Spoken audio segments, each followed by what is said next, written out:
Hello friends, बहुत बहुत स्वागत है आप सभी का।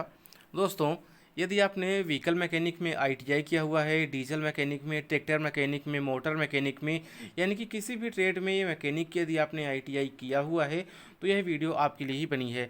आज इस वीडियो में हम बात करने वाले हैं कि मैकेनिक ट्रेड से आईटीआई करने के बाद आपके पास कैरियर अपॉर्चुनिटी क्या क्या होती है, आपका कैरियर पाथ क्या क्या होता है, कैरियर प्रोग्रेस कैसी रहती है, और इसके अलावा यदि आप अपने आगे की पढ़ाई को जारी रखना चाहते हैं, यानी कि आईटीआई के बाद यदि आप डिप्लोमा करना चाहते हैं या ग्रेजुएशन करना चाहते हैं इंजीनियरिंग में ही, तो आपके पास क्या क्या ऑप्शंस होते हैं और किस तरह से आप यहाँ पर कर सकते हैं, इन सारी चीज़ों को इस वीडियो में हम कवर करने वाले हैं।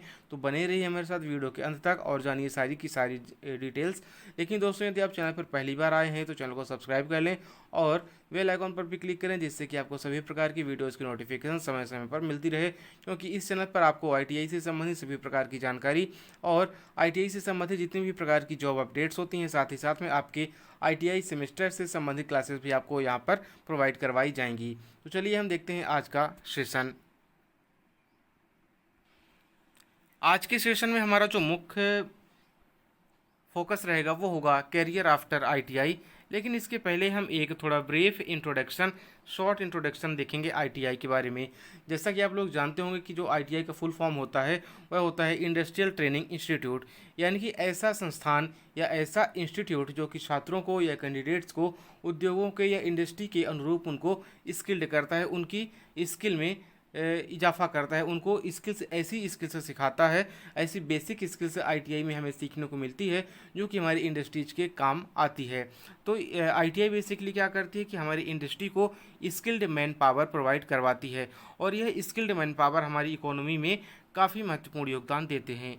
जो हमारे आईटीआई कोर्स होते हैं यह एक शॉर्ट टर्म टेक्निकल कोर्स होते हैं जो कि 1 या 2 साल के होते हैं, और यह जो हमारे शॉर्ट टर्म कोर्स या आईटीआई है ये डायरेक्टरेट जनरल ऑफ ट्रेनिंग के अंतर्गत करवाई जाती है। और यह जो हमारा डायरेक्टरेट जनरल ऑफ ट्रेनिंग है यह ministry of skill development and entrepreneurship के अंडर में काम करता है। और यह जो डीजीटी है हमारा, यह एक आपका कोर्स या ट्रेनिंग प्रोग्राम कह सकते हैं, वोकेशनल ट्रेनिंग प्रोग्राम है, या एक शॉर्ट टर्म कोर्स प्रोवाइड करवाता है जिसका नाम है national council of vocational training, जिसे हम एनसीवीटी के नाम से जानते हैं। ठीक है। और इसी डीजीटी ने इसी एनसीवीटी के तहत एक अप्रेंटिसशिप ट्रेनिंग प्रोग्राम भी शुरू कर रखा है। तो यदि आप अप्रेंटिसशिप ट्रेनिंग प्रोग्राम के बारे में नहीं जानते हैं तो कमेंट बॉक्स में कमेंट करके बताएं, उसके बारे में भी मैं आपको ज़रूर बताऊंगा कि आप इसके क्या फ़ायदे हैं अप्रेंटिसशिप करने के और कैसे कर सकते हैं, कहाँ से करेंगे, सारी चीज़ें। फिलहाल हम आगे चलते हैं। इसमें जो भी यहाँ पर अदर जानकारी है कि आप डीजल मैकेनिक में आगे का क्या कर सकते हैं। तो डीजल मैकेनिक में हमारा जो है यहाँ पर हमें सबसे पहले देखते हैं क्या क्या सीखने को मिलेगा। तो जो हमारा डीजल मैकेनिक है एक बहुत ही पॉपुलर ट्रेड है, आईटीआई में अभी वर्तमान में चल रहा है। इसमें हमें विभिन्न प्रकार के जो आपके इंजन्स के होते हैं, टूल्स होते हैं, इक्विपमेंट्स होते हैं, उनको आइडेंटिफाई करना सिखाया जाता है। हमें बताया जाता है कि कौन सा टूल, किस टूल का क्या नाम है और कौन सा टूल हमारा कब यूज आता है।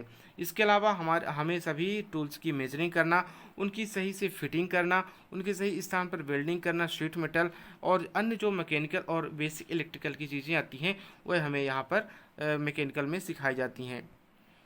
इसके आगे जो हमारा करियर पाथवे है, तो करियर पाथवे में हमारा जो सबसे पहले हमें अपना 1 साल या 2 साल का कोर्स कंप्लीट करने के बाद हमें एक सर्टिफिकेट दिया जाता है।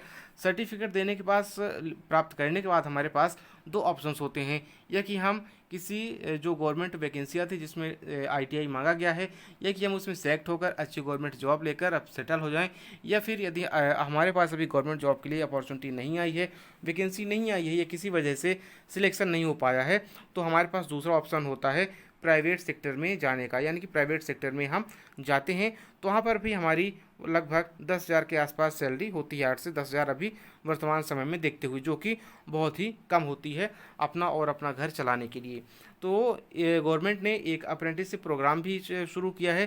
तो जो आप यदि अप्रेंटिसशिप प्रोग्राम करते हैं तो ये आपके लिए बहुत ही बेनिफिट होता है। अप्रेंटिसशिप प्रोग्राम आप प्राइवेट में जाने से पहले करें तो बहुत ही अच्छा है। इसके अलावा इस करियर पाथवे में आपका एक सीटीआई सर्टिफिकेट आता है जो कि आईटीआई इंस्ट्रक्टर के लिए करवाया जाता है।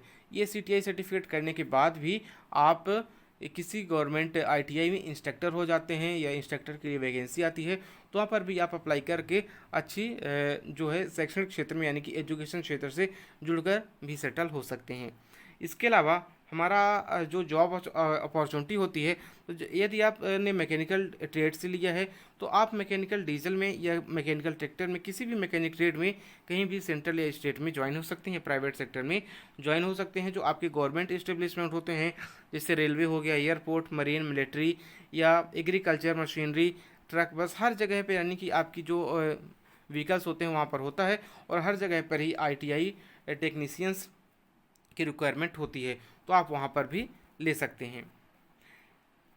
इसके अलावा है सेल्फ एम्प्लॉयमेंट। यदि आप अपना स्वयं का बिजनेस करना चाहते हैं तो सेल्फ एम्प्लॉयमेंट में आप क्या क्या कर सकते हैं। तो सेल्फ एम्प्लॉयमेंट की बात करें हम, तो आप यदि मैकेनिक से हैं तो रूरल या अर्बन एरियाज जहाँ भी आप रह रहे हैं वहाँ पर अपना सर्विस सेंटर खोल सकते हैं। दूसरा है मेंटेनेंस कॉन्ट्रैक्टर। कई सरकारी संस्थाओं में जो गवर्नमेंट ऑर्गेनाइजेशन होते हैं या एमएनसी कंपनीज होती हैं वहाँ पर मेंटेनेंस का कॉन्ट्रैक्ट हर साल निकला करता है। यदि आप मैकेनिक में हैं तो मैकेनिक के, इलेक्ट्रिकल के तो इलेक्ट्रिकल के, वहाँ पर आप कॉन्ट्रैक्टर भी बन सकते हैं। और कॉन्ट्रैक्टर आप जानते हैं कि कॉन्ट्रैक्टर जो होते हैं उनको काफ़ी ज़्यादा प्रॉफिट होता है। तो आपको सबसे पहले तो 1-2 साल की कहीं ना कहीं जॉब करनी चाहिए यदि आप कॉन्ट्रैक्टर बनना चाहते हैं, तो जिससे कि आपको जो बेसिक समझ होती है इक्विपमेंट्स की और काम की, जो एक बेसिक समझ होती है उनको रोल आउट होता है, वो सारी की सारी चीज़ें आप वहाँ पर सीख जाएं। उसके बाद ही मेंटेनेंस का जो आप है वो कॉन्ट्रैक्ट ले सकते हैं। मैन्युफैक्चरर ऑफ सब असेंबली, ये सारे आपके सेल्फ एम्प्लॉय बिजनेस में हैं। तो मैन्युफैक्चरर ऑफ सेल्फ असेंबली, आप जानते हैं कि जो कंपनीज होती हैं, चाहे वो किसी भी व्हीकल को बनाने वाली कंपनी हो या कोई भी इक्विपमेंट या पार्ट बनाने वाली कंपनी, वो सारी की सारी जो कंपनीज हैं हर पार्ट अलग अलग बनाती हैं। जैसे कि यदि आपने जाना कि यदि आपके पास बाइक है तो बाइक का, जैसे यदि आपकी हीरो होंडा की बाइक है तो आपकी हीरो होंडा की बाइक पूरी की पूरी हीरो होंडा में नहीं बनती है। वहाँ का कुछ पार्ट कहीं कहीं से मंगाया जाता है, तो कुछ पार्ट कहीं से मंगाया जाता है, क्लच कहीं और से लाया जाएगा, ब्रेक कहीं और से लाया जाएगा। इस तरह के आपके सारे के सारे चीज़ें होती हैं। तो उसी तरह से यदि आप शुरुआती लेवल पर करना चाहते हैं तो आप कुछ ऐसी चीज़ों के बारे में सर्च करें जो कि आपके एरिया के अकॉर्डिंग वहाँ पर चलती हूँ, एरिया के अकॉर्डिंग आप कर सकते हो। तो वहाँ की जो आप कई तरह के पार्ट्स होते हैं उनकी सब असेंबली करके उनको सेल कर सकते हैं। यहाँ तक कि जैसे इस समय जो साइकिल्स चल रही हैं तो साइकिल्स का काफ़ी चीज़ क्रेज चल रहा है इस समय। तो साइकिल के जो अलग अलग पार्ट आते हैं उनको भी आप असेंबल करके बेच सकते हैं। जैसे साइकिल का है तो टायर कहीं से ले सकते हैं, यानी कि आप जो भी ले तो थोड़ा अच्छे क्वालिटी का लें जिससे आपकी दुकान भी चले। तो वहाँ से भी आप हर अलग अलग पार्ट लेकर उसको असेंबल करके बेच सकते हैं। अगला है डीलरशिप या एजेंसी ले सकते हैं किसी ऑटोमोबाइल स्पेयर पार्ट्स की। और यदि आपने आईटीआई किया हुआ है तो आपको जो पार्ट्स होते हैं उनकी बेसिक समझ तो होगी ही, और यदि आपके पास बेसिक समझ है तो आप किसी भी ऑटोमोबाइल कंपनी की डीलरशिप या एजेंसी लेकर भी आमदनी कर सकते हैं। अगला है ऑन रिपेयर शॉप और गराज। तो आप अपना खुद का गराज खोल सकते हैं या सर्विस सेंटर खोल सकते हैं जहां पर आप व्हीकल्स की सर्विसिंग कर सकते हैं, या आप 1-2 बंदों को रख कर भी अपना काम करवा सकते हैं, अपना बिजनेस शुरू कर सकते हैं। और इस बिजनेस को करने के लिए आपको काफ़ी ईमानदार भी होना पड़ता है, जिससे कि ग्राहक यदि आपके यहाँ अपना व्हीकल छोड़ भी जाए तो उसे अपना सही व्हीकल सही सलामत मिले, और जिस काम के लिए गया है वो काम भी बहुत अच्छा होना चाहिए। तो यदि आप अपना बिजनेस करते हैं तो वहाँ पर सबसे अच्छी बात होती है ईमानदारी, अपनी ऑनेस्टी बहुत ही ज़रूरी होती है। अब अगली बात आती है कि यहाँ पर हायर एजुकेशन के क्या आपके मायने हैं, यानी कि आप हायर एजुकेशन या उच्च शिक्षा आईटीआई के बाद कैसे ले सकते हैं। तो आईटीआई के बाद यदि आप बीटेक करना चाहते हैं तो बीटेक में आपको फर्स्ट ईयर में ही एडमिशन मिलेगा। लेकिन आईटीआई के बाद यदि आप डिप्लोमा इंजीनियरिंग में करना चाहते हैं तो आपको जो इंजीनियरिंग में डिप्लोमा होगा वह आपको आईटीआई के बाद सीधे सेकेंड ईयर में आपको एडमिशन मिलेगा डिप्लोमा में। यानी कि जो डिप्लोमा आपका 3 साल का होता है वह आपको कितने सिर्फ 2 साल का रह जाएगा आईटीआई करने के बाद। तो यदि आप कहीं पर जॉब कर रहे हैं और आप आगे की पढ़ाई जारी करना चाहते हैं तो आप जॉब करते समय भी किसी भी प्राइवेट इंस्टीट्यूट में, किसी भी प्राइवेट कॉलेज में डिप्लोमा में एडमिशन ले सकते हैं, जहां पर आपको 2 साल में आपका डिप्लोमा कंप्लीट हो जाएगा। और डिप्लोमा लेने के बाद आपका जो प्रमोशन होता है वह भी हो जाता है जल्दी से, और साथ ही साथ में आपका प्रैक्टिकल नॉलेज स्ट्रॉन्ग रहता है क्योंकि आप जॉब कर रहे हैं, तो आपका सैलरी इंक्रीमेंट भी बना रहता है या होता रहता है। इसके साथ ही जब आपका डिप्लोमा कंप्लीट हो जाए तो आप डिप्लोमा के बाद में बीटेक भी कर सकते हैं, और डिप्लोमा करने के बाद बीटेक में भी वही हाल है। जैसे ही आप डिप्लोमा कंप्लीट करते हैं तो बीटेक में आपका सेकेंड ईयर में बीटेक में भी एडमिशन मिलता है, यानी कि जो बीटेक आपका 4 साल का था अब वह बीटेक आपका सिर्फ 3 साल का रह जाएगा। ठीक है, तो उम्मीद करता हूँ दोस्तों आपको यह जो जानकारी हुई, ये सारी की सारी चर्चाएं हुई, आपको काफ़ी क्लियर हुई होंगी, आपको सारी की सारी बातें क्लियर हुई होंगी और सारी की सारी बातें आपको समझ भी आ गई होंगी। तो यदि आपको अभी कहीं पर कोई डाउट है तो आप कमेंट बॉक्स में लिखना ना भूलें, कमेंट बॉक्स में ज़रूर करें, कमेंट करके बताएं, हम आपकी सहायता ज़रूर करेंगे। अब आपसे मिलेंगे अगली वीडियो में, तब तक के लिए नमस्कार, धन्यवाद।